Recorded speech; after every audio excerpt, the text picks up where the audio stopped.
Okay, so this is how I crown a fret using a three-corner file. And what I'm going to do is I'm going to mark the very top of the fret with a Sharpie.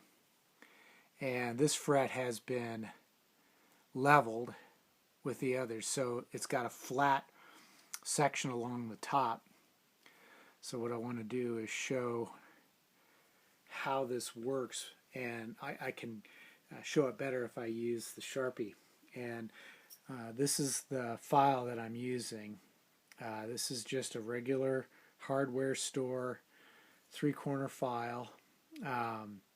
All I've done really is I took it to a bench grinder and I ground off the teeth along each edge, and then I actually ground this surface completely flat without any teeth, and that's just to help protect the fretboard.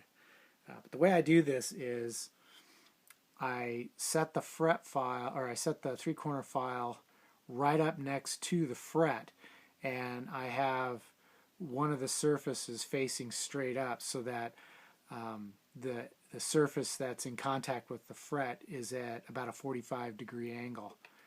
And then I'll just start to file it at an angle like that, and then I gradually rotate the file over. Hopefully you'll be able to see this in the video. Then I go to the other side and do the same thing.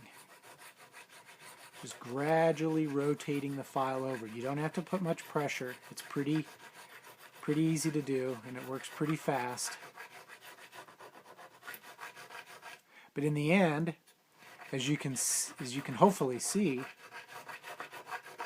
you wind up with just a very thin line right down the very center of the file, or of the fret, and that is the very top of the fret, and the rest has been rounded over.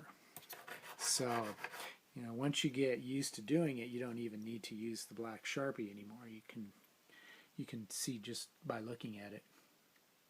But that's basically how I round over a fret with a three-corner file.